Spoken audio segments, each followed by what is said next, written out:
Prezados irmãos, eu resolvi colocar em vídeo o tema de uma das leituras do Evangelho do Lar, que agora, em forma virtual, nós continuamos a realizar, que antes presencialmente na casa da nossa irmã benfeitora Carmelita Pereira de Oliveira Moura.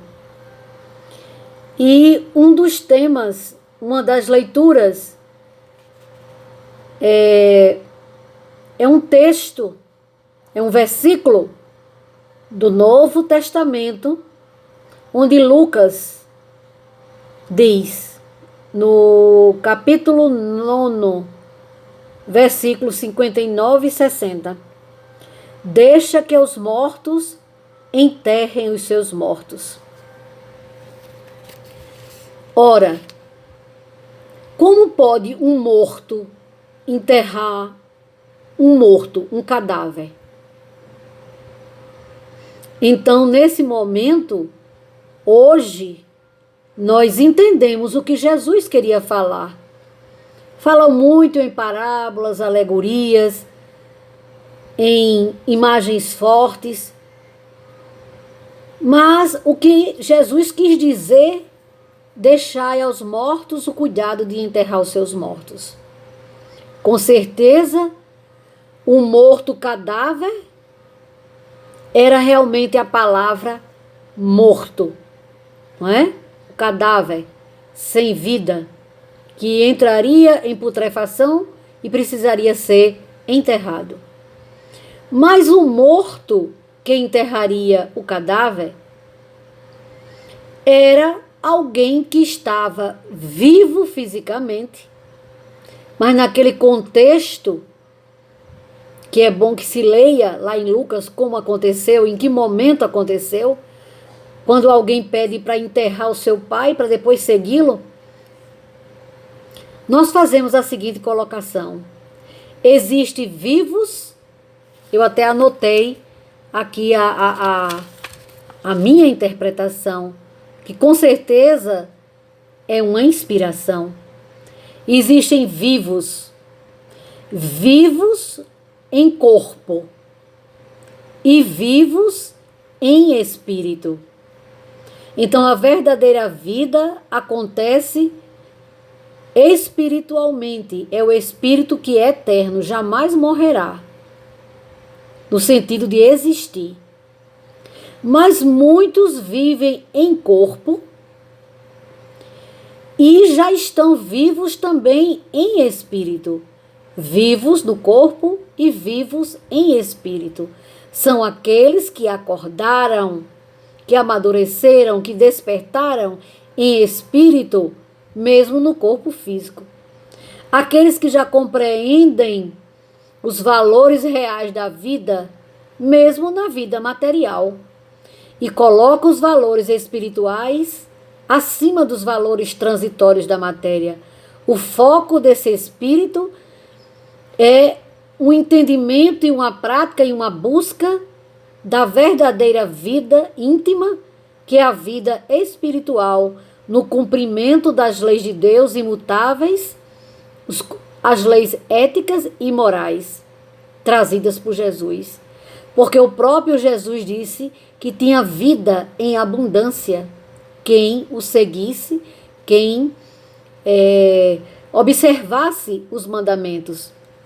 Então, existe vivos com corpo, e esse mesmo vivo com corpo pode também estar vivo espiritualmente. Mas também existe o vivo no corpo e o espírito morto. Mas esse morto não é no sentido de cadáver. Esse espírito morto é aquele adormecido, é aquele envolvido nas coisas materiais, nos interesses da matéria, no imediatismo, e tem como móvel da sua vida física o foco nas ilusões, na satisfação dos sentidos, nas vantagens imediatas do plano transitório. Então, esse é um corpo vivo, um corpo material vivo, com um espírito morto, mas não no sentido de cadáver, mas no sentido de adormecimento. Vamos dizer assim, não despertou ainda. Ele está ainda numa fase embrionária do espírito. E por isso o seu foco são as coisas materiais. Mas existe os mortos. Como pode? Os mortos que saíram do corpo material, que é uma máquina perecível, né, construída num ventre, no santuário materno, que o espírito entra na vida física através do berço, faz sua trajetória na vida material, na experiência, no seu projeto reencarnatório, e sai da vida física através do túmulo, mas nunca sai da vida. O espírito não evapora. Então, esse morto é aquele que se vê sem o corpo físico, mas também continua morto espiritualmente. Que infelizmente, é uma grande leva, é uma grande falange de espíritos mortos, espíritos sem corpos e mortos também no seu discernimento, no seu entendimento, na sua, vamos dizer assim, no seu despertamento espiritual.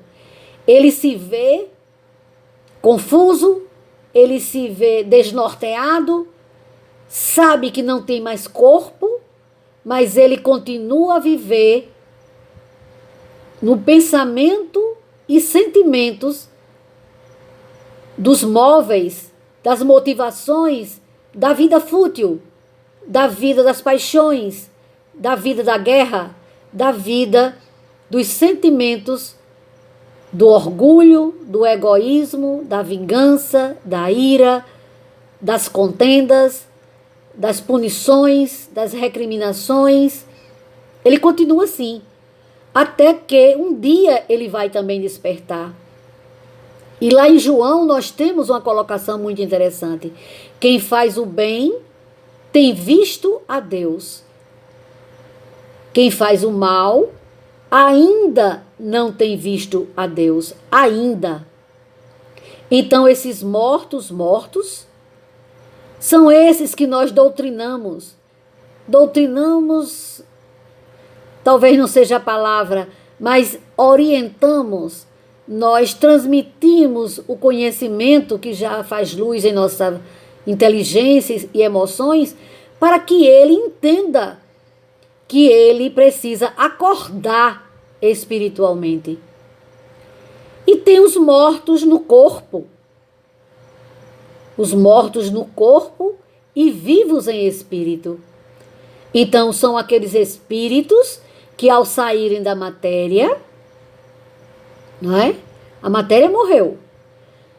Mas eles despertam no plano espiritual. No momento dessa transição, acontece muitos impactos, muitas lembranças. É peculiar. Como cada nascimento é peculiar, cada desenlace ou cada morte biológica também é peculiar. Então, ele se vê morto, porque vê o corpo ali sepultado, não mais existente, já completamente desagregadas as moléculas e voltado ao seio da terra. Os elementos químicos,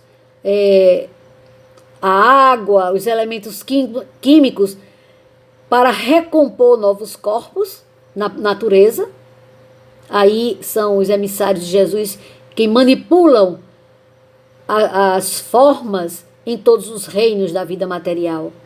Mas ele desperta. Então ele é um morto que, segundo as pessoas do mundo material, diz: fulano morreu. Mas ele despertou do outro lado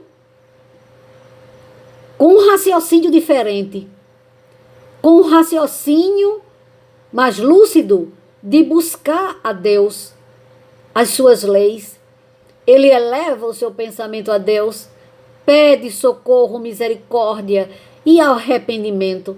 O arrependimento se faz e a sinceridade provoca uma onda, uma energia de SOS. E os emissários, os samaritanos, que trabalham incessantemente no plano espiritual, essas falanges, vão ao socorro daquele que está recém-chegado no plano espiritual e estava adormecido enquanto vivia no corpo material, morto, né? Vivia vivo, morto, né? Mas ao se projetar no plano espiritual, ele desperta, ele acorda para a verdadeira vida. Então, esse entendimento é muito importante. Porque o filho pródigo, quando ele volta estrupiado para a casa do pai, o percurso entre a sua leviandade, o seu esbanjamento dos bens materiais, da exacerbação dos gozos da matéria,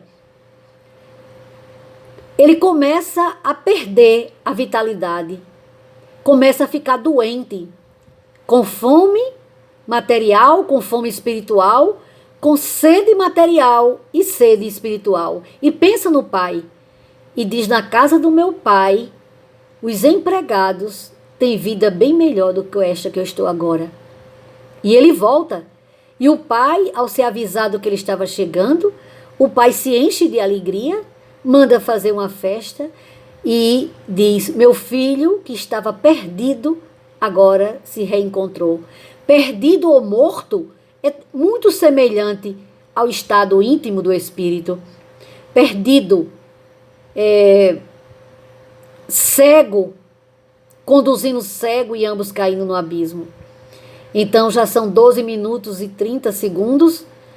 Eu espero ter explicado o que eu entendi quando Jesus disse: deixai aos mortos o cuidado de enterrar os seus mortos. Era chamando a atenção para aquele cidadão que em todo momento Jesus aproveitou para dar uma lição, que precisaria enterrar seu pai. É claro que ele precisaria enterrar seu pai, porque nem que não fosse pai, qualquer cadáver é uma bênção, é um gesto caritativo, como nas guerras, nas epidemias, se enterrar o cadáver, né? Ele não pode ficar exposto sobre a terra. Não era isso que Jesus queria dizer, mas alertando a ele e a quem o escutava que fossem pregar o reino da vida, o reino dos céus. Não perdesse tempo, né? Então fica essa mensagem para nós, de que precisamos, com corpo ou sem ele, acordar espiritualmente, ter vida. E a vida real, a vida em abundância, é a vida que Jesus, como modelo e guia, veio exemplificar. Eu sou o caminho, a verdade e a vida.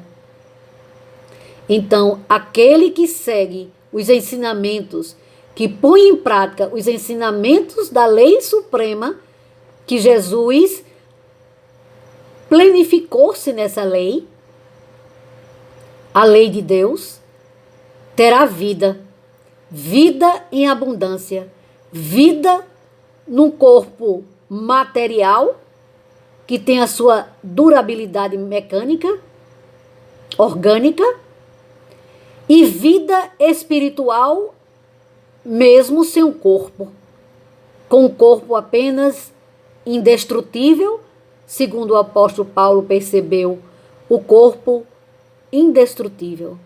O corpo material perece, mas o corpo espiritual, é indestrutível e o espírito muito mais indestrutível, porque o corpo espiritual ainda pode ser modificado. Ele vai se aperfeiçoando também, ele vai limpando as chagas. E para concluir mesmo, um dos irmãos do Evangelho no Lar Virtual, ele falou sobre as doenças e eu imediatamente lembrei que as doenças são o efeito do afastamento do espírito das leis de Deus, das leis do Pai. Então, a adulteração das leis provoca uma desarmonia, um ruído, um impacto na energia do espírito e quando vem para a matéria, também lesa essa matéria. Então, a doença é um expurgo, é um reajuste. A dor é uma bênção, porque limpa o corpo espiritual, expurga através da matéria e o espírito, através desta dor, ele busca o Pai. Porque a dor ainda é a grande mestra que nos impulsiona o choque para sairmos das ilusões e buscarmos a Deus, o nosso Pai. Voltar para casa, voltar para o reino dos céus, no nosso íntimo, que não é ali nem acolá, mas dentro de nós mesmos.